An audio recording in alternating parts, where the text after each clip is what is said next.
So here we are, sharing secrets of the soil with me, your host, Regenerative. Hello, soil lovers. Welcome to another episode of Secrets of the Soil. My name's Regenerative, and today we have an awesome guest that I'm so excited for you to meet. But first off, I want you to picture this. You're sitting in a very boutique space, very intimate dining experience with no more than 20 people sitting by your side. And over comes a delicious plate with a very small amount of food, but punchier flavour, and it's regeneratively sourced. That's right. Right here in Sydney, there is a regeneratively sourced and sustainable conscious food restaurant. Dylan, welcome to the show. Thanks for having me. It's great to be on board. Excellent. And it's called the Blue Door, and it can't be missed because as you walk down, you see this amazing blue door that's vibrant with flavour, and that's just the start of the experience. So, Dylan, what got you and Ange excited about setting up a restaurant that sourced regeneratively grown food? Well, for me, it just makes sense. And people always ask me, I was like, it just is logical to me to have I was working in a 3 Michelin star place in Germany, and we'd spend literally 3 days to make a tomato taste like a tomato. And I was like, can't we just do something else? Why don't we just buy something that's in season? And he said, but that's what they want. And I was like, but do they? Can't we just, it's so much easier to just get what's here. And so that's just always sort of been the goal. After that, it was just no compromising on the sourcing. Yeah, that's so interesting that they'd spend 3 days trying to make something taste like what it should taste like, let alone just using what's in season. Growing up Italian, you only ate what was from the yard. You knew what was in season, and that's what was available. And the scales of economy have definitely made us lose that rhythm. And so have you always had this love of food and wanted to, work with food, or did that come from something else? I sort of did. I did love it. When I did food technology at school, high school, I used to love the cooking side of it, but I hated my teacher so much. And so it was that catch-22 of no, I'm not going to do it. And then working in restaurants as a 17-year-old kid, washing dishes, and then in pubs and stuff, it was always super fun. And I was tossing up. I was like, should I be a chef or should I go to uni? And Mum's like, you're going to uni. And so, I went to uni, which I think was beneficial because I was a bit more adult when I started. So it was I probably wouldn't have had the right attitude, I don't think, at 18 compared to 21. Yeah, absolutely. And so what led you down this path of setting up a specific, regenerative and sustainable food place where people can really experience that world of difference? So we had I originally had a place on the Gold Coast that was loosely similar to this Blue Door. It was also called the Blue Door, but just wasn't so focused or as adult. So I guess is what we call it. This the more adult version. And then living in London, some of the farmers that I was working with were just phenomenal. And I came back and it was COVID and I was working at another restaurant, and it sort of just got to that point where I was like, I don't want to do this anymore. And I said to Ange, I was like, I'm done. I don't want to cook anymore because owners just don't seem to understand.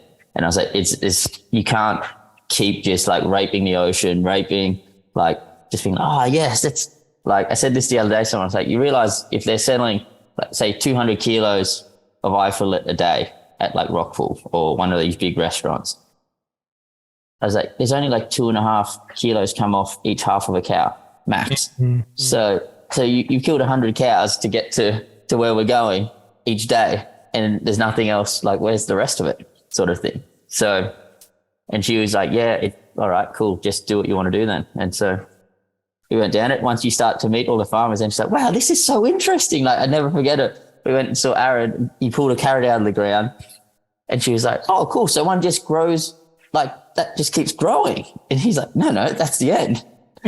And she was like, that's it. All that time, and that you get one carrot, and I was like, yeah, that's, it makes you appreciate the effort, right? And she was like, yeah, I really do. And so I was like, it was cool. Once you see everyone get excited by it and you appreciate it, it's, I think it's just the way forward. Yeah, I think it's so great that you're bringing in the stories of the farmers. So for the listeners, soil lovers out there, I've actually personally eaten at this restaurant out for a birthday dinner, and I've had the ability to, or privilege to experience this 7-course abundance of food and flavor. And it's just amazing because you look at the dishes, and I think we come from this world of consumption and everything. You go to pubs and it's all about the biggest parma and it's the biggest steak and all that, and it needs to be so big because it's so nutrient lacking and flavor lacking. And then you see these dishes, and your Instagram does a great job of showing what it looks like and that. And the amount of flavor and the curation and this, every meal is served with a story of where the farm came from. And, I remember one of the stories that you kind of were at one paddock and you looked over and you're like, oh, what are those pigs over there? And then you met that farmer, and you never know which farmer you're going to meet just down on the street. And then they become your provider and where you source your meat from. And the wine pairing and all that, it's just every detail is thought of, and it's just awesome. And so having experienced that, how did you know that consumers were wanting to hear this side of the story? Was there because obviously you set this up, it's only been a year from just celebrating your first birthday, which is awesome. Yeah. And how did you know that people were going to start lining up to sit in this intimate 20-seat only restaurant?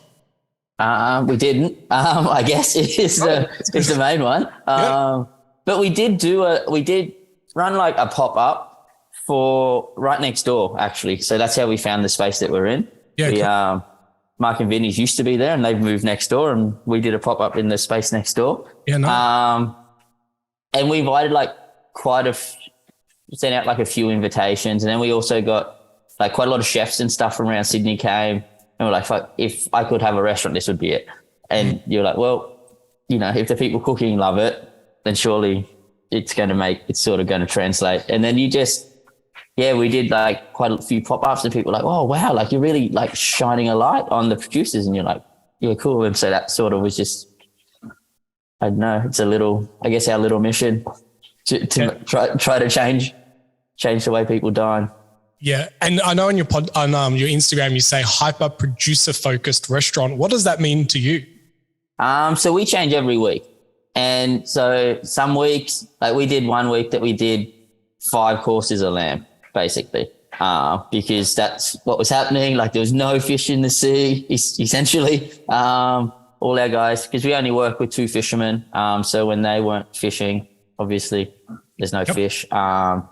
And Bernie, who we just had 2 sheep come from him. And then obviously when we have that, we try not to get, it's just a balancing act because we only buy whole animals and we're only 18 seats.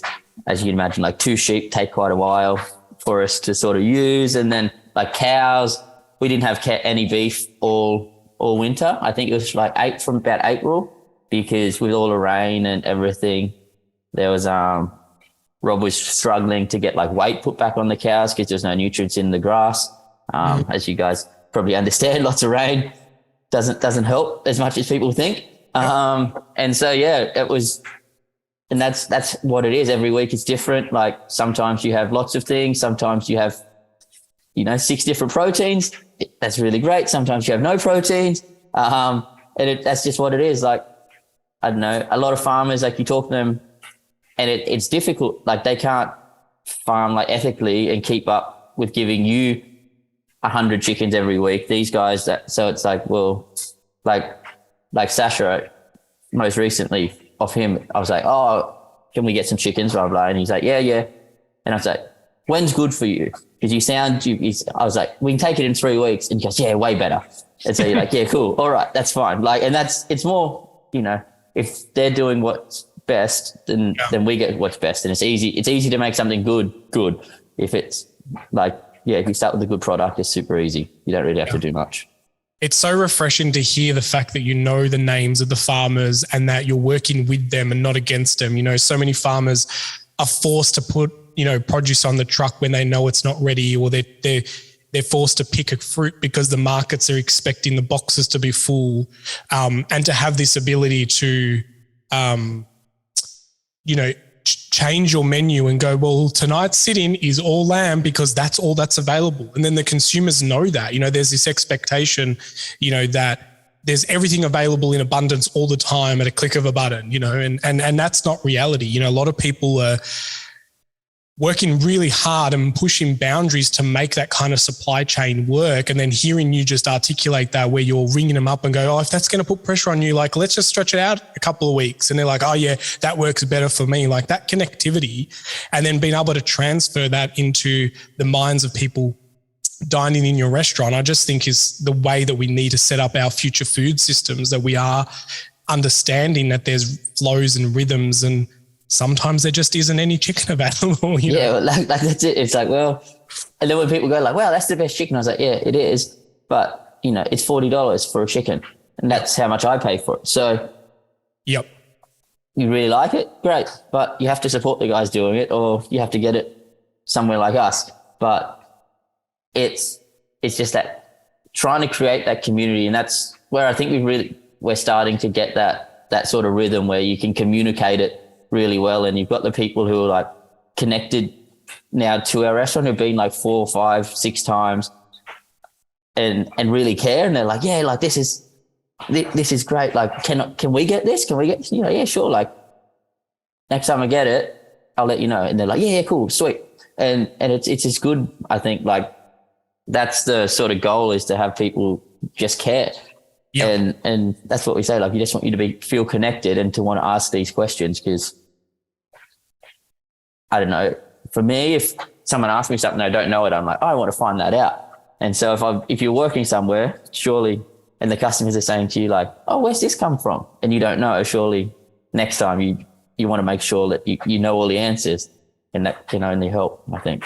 Yeah. And for someone who's had their experience in these different types of worlds, like what are the clientele like that's different from like your experience in that, you know, old school, I guess. So let's call it old school, the other way of restaurants, where it's just, you know, mass production and working 3 days to make a tomato taste like a tomato.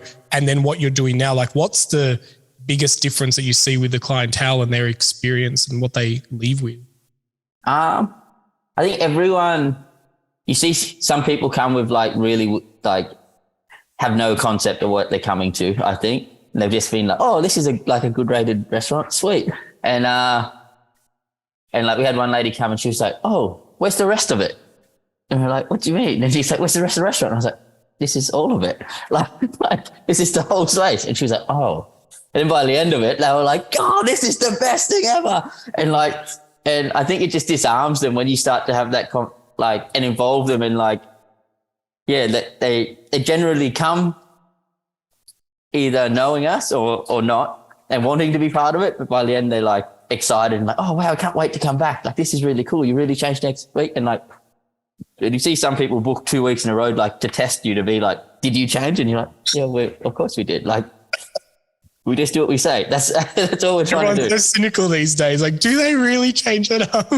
Well, that's it. I don't trust any restaurants anymore. So it's, so yeah, but no, it's really, most people leave like really like disarmed and much more sort of just relaxed. I think you see them be like, and that's the whole thing. Like we like to try to say like, it's more fun dining. It's not, you know, you don't have to dress up. You can, and then that's the good part. Every time people from the north side come, like we've got one couple and they go to the football, and every time they come, they're like, oh, you're only a restaurant we go to now. Wrecked it for everyone. But every time we come to a game, we just come and eat. And so it's good. They just bring a different person each time, and it's sort of, but it's really great. I think our customers are awesome. Like I've never worked anywhere where people are as nice as our guests. So yeah, I love that. And you're right. It's a full experience. It's not just eating dinner. You know, it's a curated, you know, experience and worth every kind of, you know, dollar and worth every kind of minute that you spend there. I remember when the dishes were coming around, like everyone's like trying to look over and be like, what are we getting next? And what's that white thing over there? And like, there's this real curiosity of like, what's coming next and being excited about it. So that I think that's, really, really awesome. And do you pass these stories on to the farmers? Like, is this going upstream as well, where the farmers are now getting excited to give you their produce because they know that you're doing it? Yeah. Well, yeah. We've had most of them have come to eat as well, which is really good. Like when they get to come and see it all, and they're like, oh, like I like it's great. Like, and so they're excited to have customers who care about it. as well. And every week in our newsletter, we try to include those guys where we when we remember to to put their emails in as well. So we'll send it out and sort of spike your intrigue as to and give everyone the links so they can go and look at their farms and contact them themselves as well if they have any questions. Yeah, so that open door policy type of thing. And that's what I find with a lot of regenerative farmers is they're more than open for people to come and see how they do their enterprise because they're so proud of it. Yeah. Biosecurity this and hide that in the shed and, make sure that no one sees what we're doing over here. And they're just so happy to have people come and yarn about, what they're doing. Yeah. Well, that's it. When we were first sort of working with the guys down at Tathra Place, and he's like, oh, come whenever you want. I've got nothing to hide. Like anyone that doesn't let you on their property has only got something to hide. So why not? Like doors always open whenever you want. And I was like, yeah, that's such a no truer words. Yeah. Is there? Like if you're proud of what you do, you always let people in. So I think, it's really good trying to get, people always especially when we have our beef, they get sort of intrigued because you're like, oh, it's near Mudgee. Oh, I like Mudgee. And you're like, yeah, you can go and stay there. Really? Give me let me look them up. And you're like, yeah, you can go stay at their house. They've got all this stuff growing. You can cruise around with Rob out there and Sophie. So people really get behind it. So awesome. The more I learn about this, the more I want every restaurant person to hear this and not to create you more competition. But, I think, even for farmers, they're so, we say that everyone who's buying food is disconnected from the farmer, but farmers are also disconnected to the impact that they're having with their produce. They've gotten to this point where they're just selling a commodity market, and all they know is that they work hard and get underpaid. And, and so we need to break that rhythm, and we need to get farmers just as excited that they're feeding the world and feeding the nation. So I love the fact that you're this kind of glue person in the middle, connecting the eaters and to the growers. So it's really, really awesome. Thank you. I appreciate it. It's good when people get it. Yeah. A lot of people. I was so excited when I was like, when can I book? I don't need a reason, but we planned it around a birthday. But it's just I couldn't wait to get that booking done and so forth. Are you planning to expand, or is one restaurant enough for you to do it properly? I don't think we'll do another we're not looking at another restaurant anytime soon. Not like what we're doing because it's too hard, I think, to do it across multiple venues, and it just would become a bit kitschy. And imagine the attention to detail that goes into it because, you kind of, whatever's supplied and, the whole saying that if you chase two rabbits, you catch none. So just do one really, really well. And but we're hopefully going to be opening a deli sort of thing where we're where it'll be 3 sandwiches that we do so everything made obviously in house and some vegetable focaccia sort of pizzas that you see that just with whatever we get, some bread that you can buy, some vegetable boxes that you can buy, and then all our own cured meats. And you sort of can shave the cured meats on top of the pizzas sort of by weight and that sort of stuff, and then some wine. But much more casual, but sort of balances it out so that you can use, sort of increase sort of consistency for some of our farmers as well. So it can be don't worry, we can take 50 chickens every 2 weeks, and then we can sort of guarantee it, and then we can guarantee them money, which is a bit better than being yes, no, maybe. And it's just down the road. It's hopefully going to be in the same street. Cool. So it came about by some of our guests actually who they've eaten with us maybe 4 or 5 times, and then they started this property down the road, and we're like, oh, we have to have you. It's a sustainable. The whole building was built on recycled materials and saved bricks and all these sort of things. And so they're we can't think of anyone else that we want in there. So this is definitely, and so hopefully we all come together because it's quite exciting, I think. Yeah, that's awesome that when they think of a gap, they think of you, to solve that problem. So that's, great brand and values that you've kind of built in that. So people just think of you when they think of that. So, and what about the nutrition density? Have you gotten much, like, are people feeling fuller after eating the meals? Are they excited about the flavor? Like, how are the customers, raving about you afterward? The flavor is like probably like the biggest thing. Like our goal is that you shouldn't feel full. There's like, it's not, I always say to people like, so as crass as this is going to sound, it's my thing is always, I'm like, if you come for a special occasion, like you were saying, for your partner's birthday, right? Like really nice. It's important night. You go out, you spend $400-500. You want to go home and have sex. You don't want to go home and be feeling so sickly that you both just like, passed out on the couch. And I was like, that's the level of happiness that we want to create. We want you to be happy, but able to have sex afterwards. That's basically the fullness level that we go for. And that's how I try to explain it to people. And then people are like, yeah, I actually get that. I was like, we went here and you felt like so sick because you ate so much. And I was like, yeah, it's not about being gluttonous. Yeah. But yeah, like the biggest comments are arguably like just that they've never tasted things that like it. And I was like, well, that's the difference, isn't it? Like carrots should taste like carrots, and like, especially chefs are like, oh, it tastes like it should. And I said, that's the goal. Yeah. Like you don't have to hide it. Like so often you cook to try to hide what it is. And that's sort of where pretty much the opposite, I think, that we just try to like keep it simple and keep it showcasing like the farmers are like the primary focus of the menu. Yeah, I totally understand that whole, like, we go and eat these days and you just feel you actually feel less energized after eating when it's meant to nourish us and energize us. And, we've lost that art of like, we eat to be full and not to be satisfied. You know what I mean? So when it's like, there's sometimes people eat and they just still feel hungry, because they haven't hit what their body's actually craving, the nutrient density. And,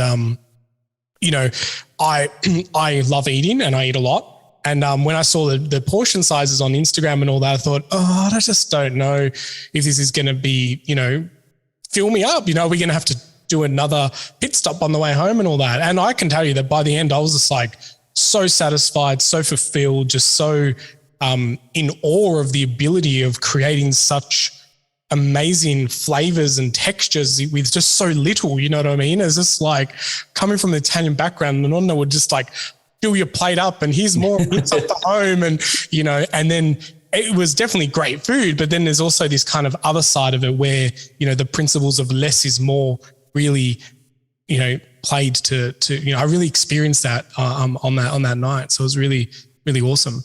Well, there's been like, and that's the thing, there's been heaps of studies like starting to come out that are like things that taste better are more nutrient dense. And you're like, well, it just makes sense. Like you can eat one carrot and get the same amount of energy out of a really, really good carrot out of like a kilo of Woolworths carrots. And so I think once the more and more you eat it, and there's no gums, we don't put like, so often you work in places and it's just like so much binding agents and thickeners and things. Wow. And you're like, it just blocks up your stomach as well. Cause like when you're at dinner, you're constantly getting water and you're drinking. And when you have all these like hydrophilic things that like thickeners, they get into your belly and then it's all the water and everything's going into it. And that's why you leave and you feel so bloated and you're like, and so we try to keep it like very, just like, so you feel light. That's the goal. Like satisfied and light. If you have to eat 2 hours later, then, it's not necessarily a bad thing, I don't think. But as long as you're happy and you're satisfied, like there's different levels of satisfaction, I guess, that to me, where you're like, I just want to be happy when I leave a restaurant. And that's our goal. I'm intrigued to dig deeper on that whole additive, and I think you called them gum. Is that what you called that, gum? Yeah. So you have like heaps of like, like guar gums, xanthan gums, locust gums, all these things that you like basically put in sauces and things like that to make them thicker. Wow. And to create like the viscosity that you want or the texture that you want.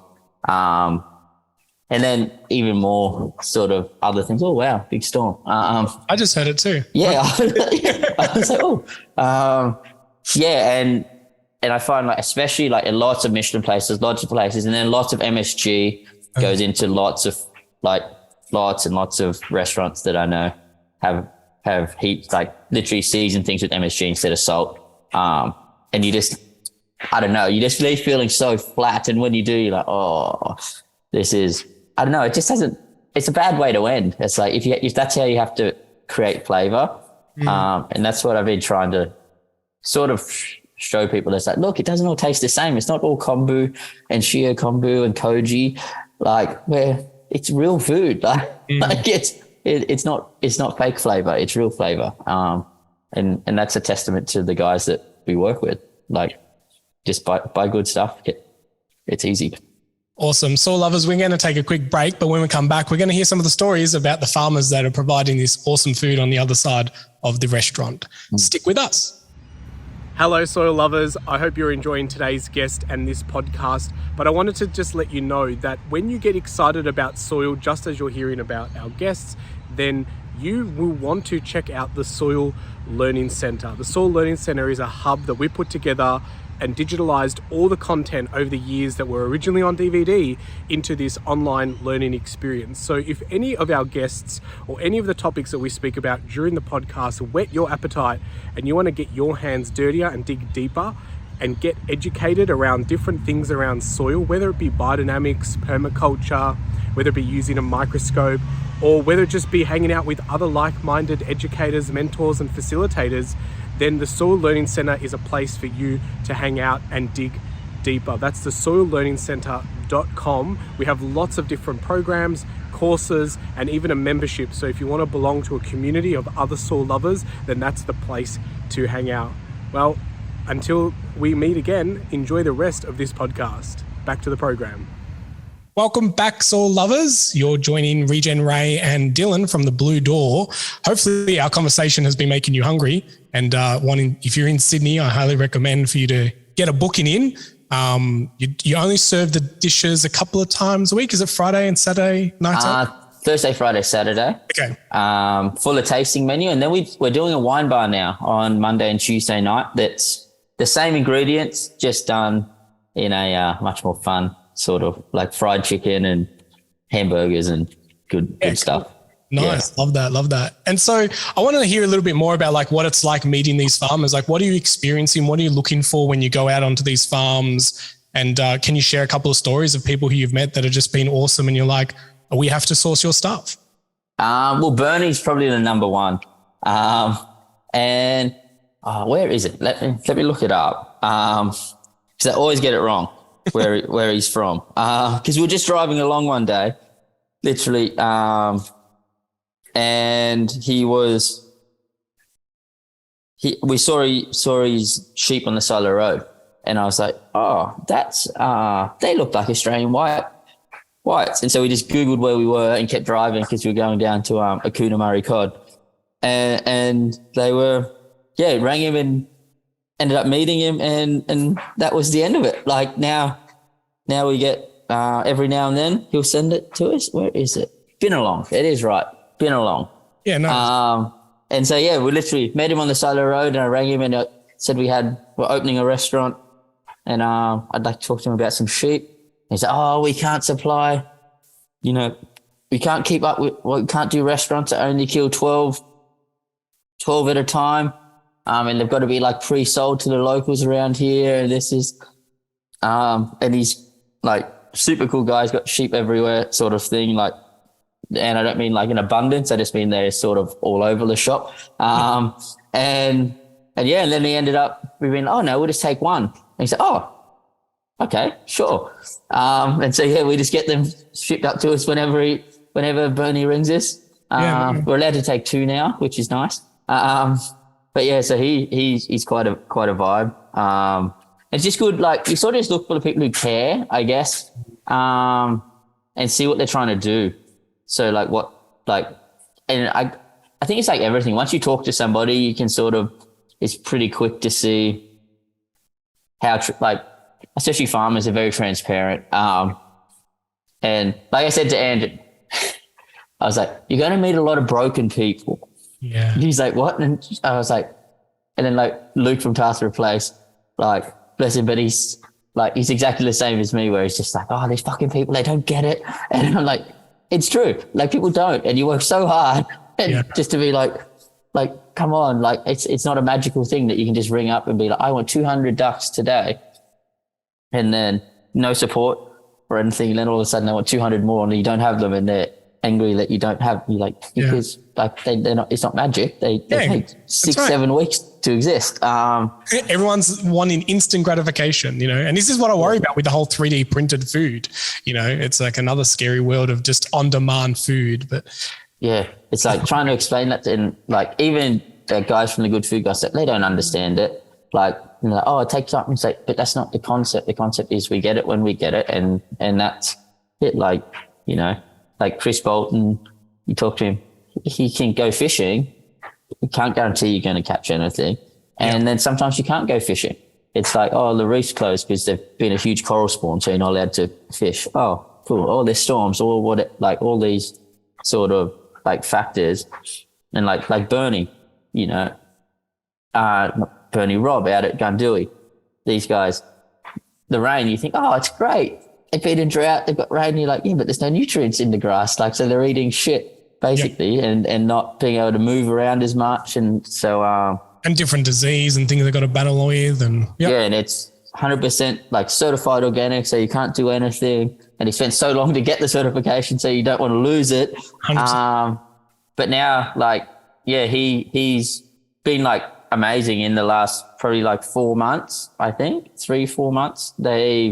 He like went and caught back up with like an old friend of his, and was like, I need to get back in like to stock rotation properly, and started like really going back to pushing the proper stock rotation. And he's like, oh, they're almost grain fed because they're just chewing out, like choosing the tops of the grain, and then we can move them on. And they started to put heaps of weight on again, and they're happy. And you're like, well, look, hey, it's you know, it's what you knew was right.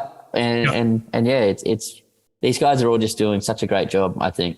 Yeah, I think you hit the nail on the head when you said you got to meet people who just care, you know, and sometimes that does come with frustration because, you know, a lot of people in this space, you know, we think that this whole regenerative movement is new, but it's been, you know, called other things, biological farming, natural farming, chemical-free farming for over 20 years. You know, and it was the way that all our great ancestors farmed as well. Like, it's not new. We're kind of going back to the way it used to be really before industrial farming kind of ruined everything. And you're right. There's a lot of heart. There's a lot of care. There's a lot of like, you know, empathy for doing the right by nature and by the animal and by the whole experience. And, you know, we've kind of just lost that because everything's just in a shelf. It's packaged, it's wrapped in plastic. It's, you know, the right color pigment, and it's the right thickness. Like you said before, you're adding gums in food, so the sauce is X thickness. But, you know, when you make a batch of sauce, maybe it's watery one time, thicker the other time, and be okay with, you know, variables. But now everything has to be this cookie cutter standard, and nature doesn't work like that, you know? So. Oh, wow. It's hailing. Yeah, it's quite intense here as well. I was almost going to say if the power cuts out, we might have to resume later because I was just I heard it sounded like I'm on the 12th story, and it sounded like someone like knocking on my window, and I was like, oh, it's hail like coming into the veranda. So you know, this is the thing. Like, hailstorms ruin crops, water, the flood, everything's happening at the moment. Everything's working against you.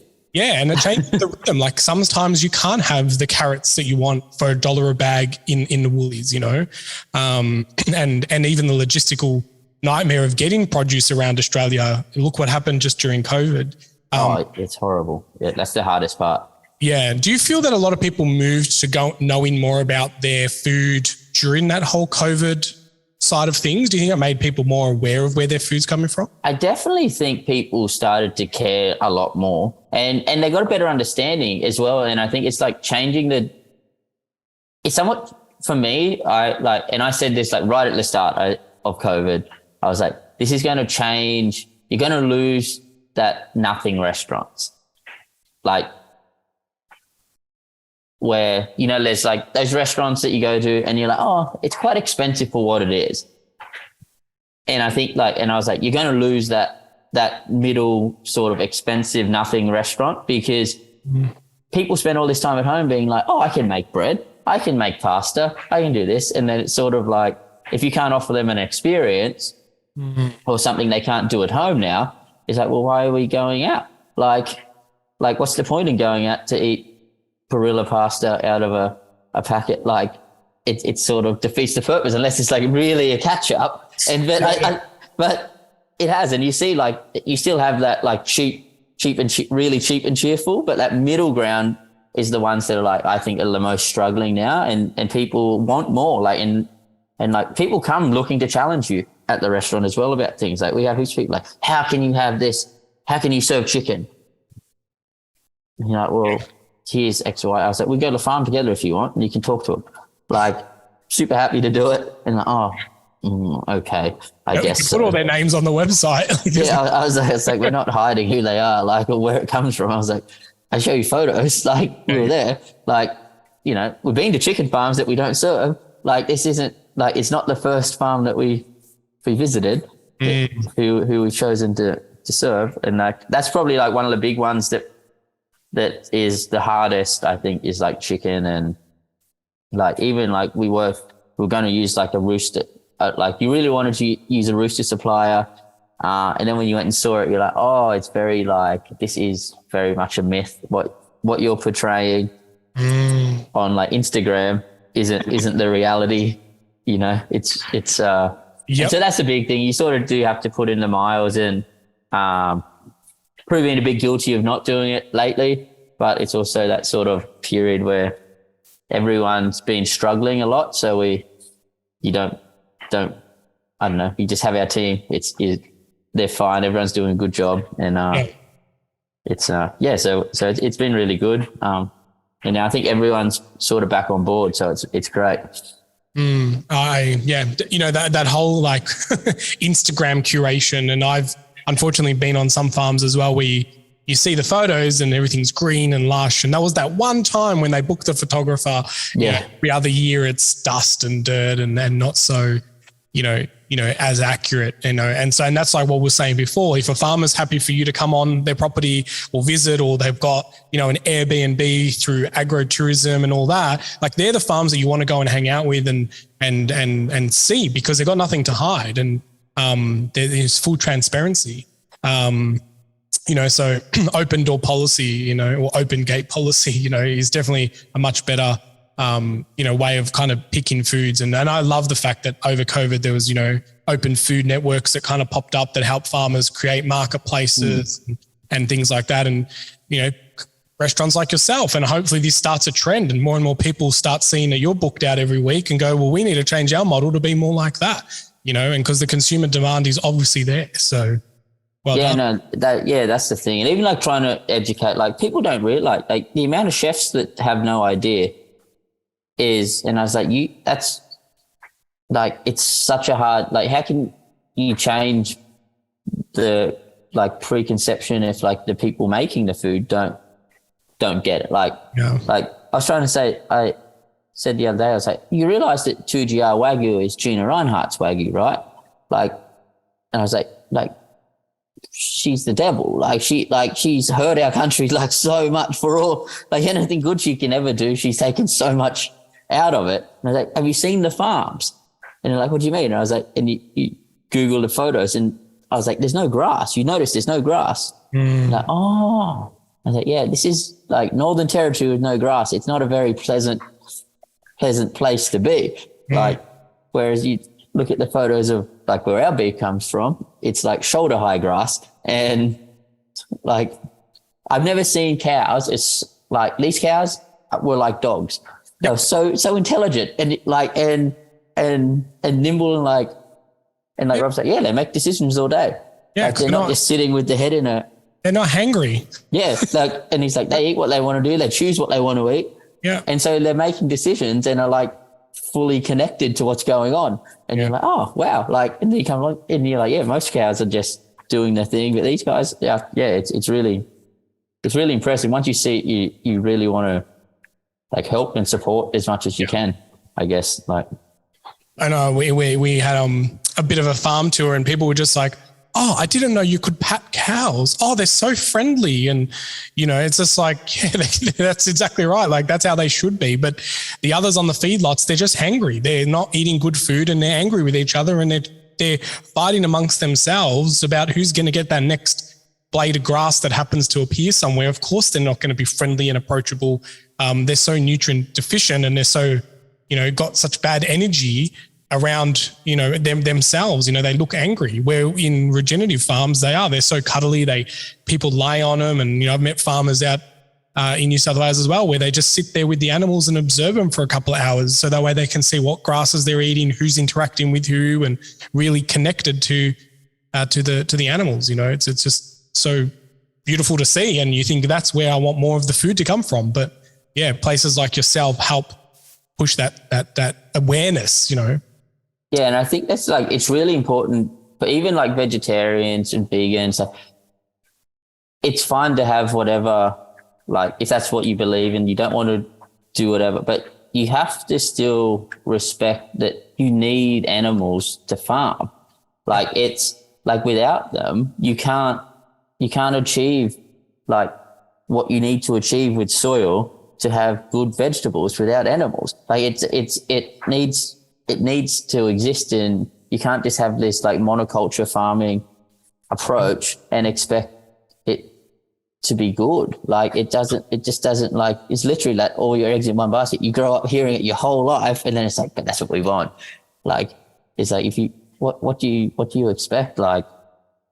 Animal integration is such a big part for just the earth healing, soil healing, the regenerative movement. We need ruminant animals to do their part as basically composting with, machines on feet. And, I see these monoculture farms that are growing soy to keep up with the soy demand for all the fake stuff that there is. And you look at it and you go, there is so much death in this, the biodiversity collapse, the soils collapsing. It's just monoculture from wherever the eye can see. And I just see it and go, how can someone support more this than that and not be able to see all sides of the coin? And don't get me wrong, our demand on the meat industry is way too high to what it should be able to naturally provide.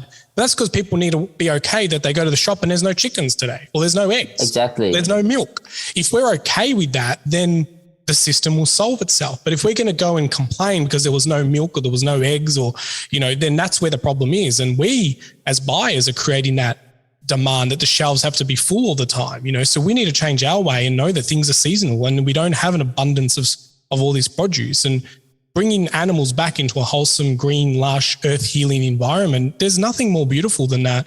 It doesn't matter which side of the fence you are with what you eat and your dietary requirements and beliefs, and I just wish that people could take those blinkers off and see what monoculture is actually doing to the bigger picture of humanity, really. Well, that's it. And it's a reflection of yourself as well, because it's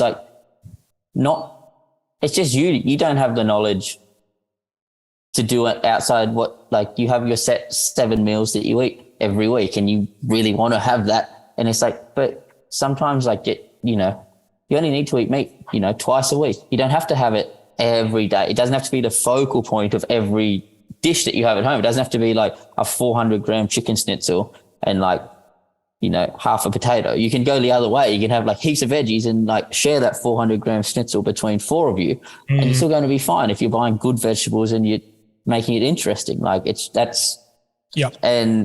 And yeah, I just think that's the whole goal with if we open this new venue is to have that connection to people and be able to be yeah, you can buy these, you can buy it from us, but we only have this much as well. So you need to be if you want it, you can get it, but we just want you to understand where it's coming from and and give you the ability to have really good stuff all the time, because you shouldn't be limited to eating good produce barely ever. Yeah.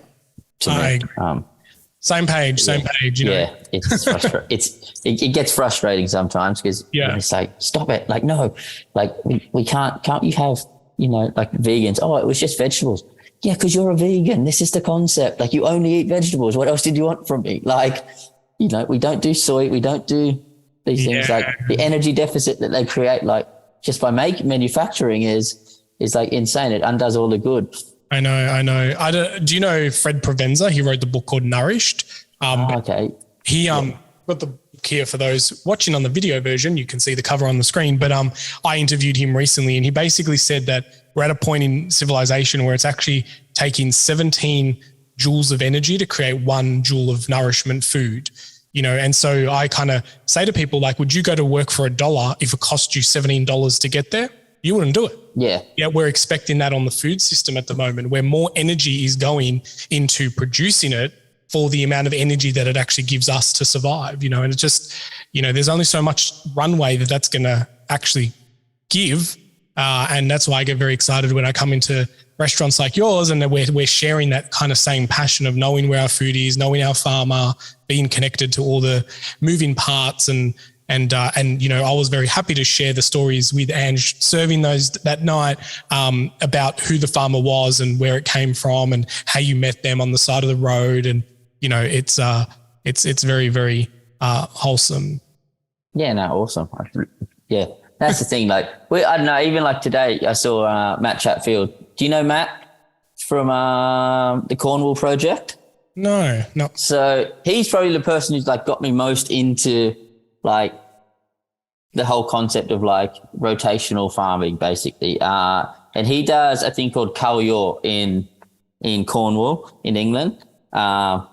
Super cool dude. He's only been going for about 3.5, 4 years, I think now. And the whole concept is that basically he was getting all the old ewes that couldn't have lambs anymore. And basically went, I'm just going to run them on pasture for a year and a half and move them around. He's like constantly moving around. And like you go and see him and he's like, look at how exciting this is. Like, and he's like holding his shit in his hands with dung beetles. He's like, this is so like, and like only would serve, at the time, there was probably about 6 of us in England that were allowed to get his meat off him, because he'd only give it to you if you'd go down and see him and he liked you. If you went down there and you're a dick, he'd be like, nah, not happening. And it's like, these animals were like getting to like 100 kilo sheep. Like, they're huge, but they're like Wagyu by the time they've spent like 2 years just cruising around, a year cruising around his paddock, and like 8, 9, 10 years old. Wow. And like, if you watch him and you hear him talk and you look at the paddocks and he shows you like, this is what it looked like last year, look at it now. And like, just from having the sheep go through it for like 4 days and then come back in 2 months. And you're like, it's amazing. Like what they're doing and the amount of like carbon sequestering that they're doing. Like, universities are now starting to study his farm, and he's got all the local farmers are seeing it being like, oh fuck, that's a great idea. All the guys he plays cricket with are now doing the same thing with their sheep. They're not selling them off, they're keeping them longer. And you're like, it's like to see the amount of like influence that it's had over there. Like, wow. Because I found like that's the one that people always said, oh, do you miss London? I said, only the meat. That's the only thing I miss, because it's it's so small. Like, the whole island is like the size of like New South Wales. And so like everyone knows everything going on, and you're like 4 hours drive to go anywhere. So it's all really connected, and the farmers are really connected compared to here. And they're doing such a great job. And they've got like Philip Warren Butchers were like the premium beef guys in the South. And so they support him as well. So like it's just been such a great thing for him. And like, yeah, he's doing a phenomenal job, and he's who got me really into it. And seeing his passion is just like, you're like, it's crazy. Yeah, that and it is definitely like people buy from people, and like, I just love the fact that he wouldn't sell you his stuff unless he met you and you're a nice person, because it's all about making sure that every part of that journey is done with the right justice and with the right care and attention to detail. And there's no point having really good product. And a lot of the regenerative farmers who did it early here in Australia, Ian and Di Haggerty, they're an example. They had regeneratively grown grain, and they had to sell it to the commodities market because there was no way of dividing where the grain was going, So even though it was grown well, but they just stuck at it and they just kept doing it the right way. And now everyone's turning to them as mentors and thought leaders and say, how do you do it? And now they're starting to categorize the grain differently, but they stuck at it even when there was no demand or not even the option to sell it at a premium, and that's, real innovation and pioneering and belief that it's going to get there and the reward will pay off one day, you know? So that's resilience in regarding the farmers. Yes, part of them has to be crazy to stick at something like that for so long, you know? Well, that's it. It's a different mindset because like for most people, it's like, oh, you know, you haven't succeeded if you're not getting like that money and that. But like for some people, like obviously like these guys, it's like the success is in the future. You're not going to be like sometimes being the first through the wall. You don't reap all the benefits. You're the one that just gets squashed and gets trampled by everyone else. But it's creating that and creating that passion amongst other people who are possibly more innovative, have better ideas, but it's built on the back of like that. And it's so important for people to like keep going. And like we were actually talking about it with wine last night about like pet nat wines. And I was saying that I don't think they've improved quick enough for people to really get behind them, because you're like, it's one of those things that you tasted at the time. You're like, oh, that's good. 5 years ago, like, oh, this has legs, and it's still the same. And you're like, well, does it really have legs? And I think like, that's the thing. Like you need those people to like be at the start, and then the people coming behind that can build on top of it. Cause it's like, without that, you know, you always need the early adopters, you know, people that are setting the path up for the others to walk easier down that uncharted path. Well, Dylan, it's been absolutely amazing chatting to you, but are you ready to become the voice of our soils? I'd love to. Excellent. Well, you have become the soil, you have embodied its energy, and you've been given a mouth to tell us on the planet, what would you say if you were the soil?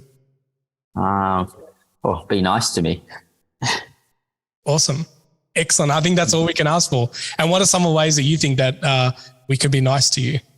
I just think we need to, just look at how we're eating and eat.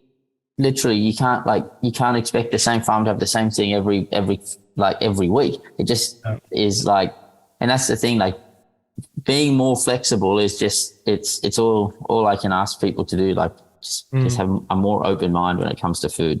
Yeah, so good, so powerful. That's right. You know, the industrial revolution just created, you know, factories where like gadget got pumped out of a factory the same, you know, and if the button was too small, it got rejected, you know, where in nature that doesn't exist. And so, you know, the fact that all the carrots have to be a certain color or a certain size or certain thickness and all that kind of industrial thinking to our food produce has just created a lot of problems that we haven't realized until many decades down the track, you know. So, I think we can all be a bit more, relaxed when it comes to what's available and when, and be connected to the rhythms. And I think food that is grown seasonally just has a different energy to it, a different flavor.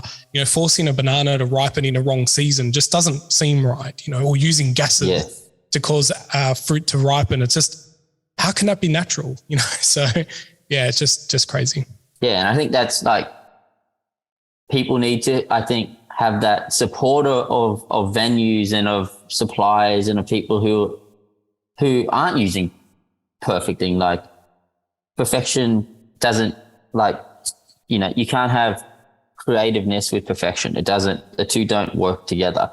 Like, and so like, rather than you see heaps of like the big venues who is like, it has to be exactly this size. They can only have that, and they only use this much of it. And it's like, those aren't the ones that we should be supporting. We should be supporting the people who are like there's so much more creativeness that goes into being like, oh, fuck, what do we have? Oh, okay, cool. Let's do that. And it always looks different, but it still always looks pretty. It's more important than like it just being like, oh, here's a dot and color perfection. And I think like we can support that as a community, then the future will look good. Otherwise it's going to be a very, very Merivale painted future. I know. I feel you, I hear you. Excellent. Well, Dylan, thank you so much for hanging out and chatting to the soil lovers today. And so soil lovers, I really recommend you get out if you can to Surrey Hills and check out the Blue Door. And if not, go on Instagram and maybe knock on your local restaurant and say, hey, lift your standards up. This is what you need. You know, set the bar high and let's create a bit of a movement of better quality, you know, restaurants. Because I think that's a hard thing, even with someone with my passion and knowledge. It's hard to make the right decision sometimes. You know, it's late, nothing's open, you know, you're really strapped for choices. And unless you've got like a full fridge full of stuff, you know, it can be difficult at times. And I just can't wait for the day where just regeneratively grown. Everything is just a normalized way of food. Doesn't need to be labeled. It's just really good food. So Yeah, well, that's way to go. yeah, that's it. That's our pork farmer. He's like, we're just farming. He's like, it's not regenerative. We're just farming. Everyone else fucked it up. We're not doing anything. Yeah. We're doing the same thing I know. we're doing forever. And I was like, it is a good way of putting it. Like, not breaking the mold. We're just getting back to it. Yeah, you should check out Charlie Arnott as well. I don't know if you've come across Charlie Arnott. He's a New South Wales farmer as well. And he's done talks as well where he's like, we shouldn't be labeling things regeneratively. We should just be labeling poison. This chemical was used in the production of this product, let's stop, having to make people label their food as good and let's just start labeling it as bad, so. Yeah, no worries. Awesome. Well, thanks, Dylan. You keep up the great work and keep serving all those dishes every night. And I know that you're on a great path to, get people thinking more connected to the food and the regenerative movement. So thank you for your work and setting up the restaurant. No worries. Thanks for having us. We appreciate it. Excellent. Well, soil lovers, until next time, get outside, get your hands dirty and keep digging deeper into our wonderful world of soils, and make sure you check out the Blue Door in Surrey Hills. I'm Regenerative, and I'll catch you on the next show. Wait, before you hit the skip button, if you're a soil lover and love listening to my podcast, then I want you to discover more by getting access to my Patreon, where I share behind the scenes and bonus content that doesn't always make the conversations on the podcast. So head over to secretsofthesoil.com/support, where for a very small fee, you get to hang out with me and other soil lovers, where we get to geek out about soil and get access to exclusive content. It's very exclusive. No, not really. It's just a lot of fun and a way that we get to support this podcast together in order so that we can have deeper conversations all about soil from mentors all around the world. So what are you waiting for? Go on, show your support and token appreciation for this podcast. Until next time.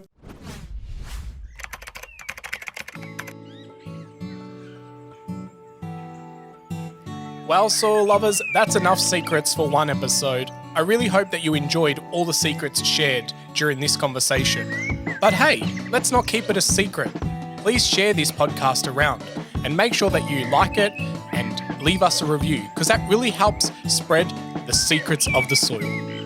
Until next time, remember, get outside, get your hands dirty, and keep digging deeper into your soils.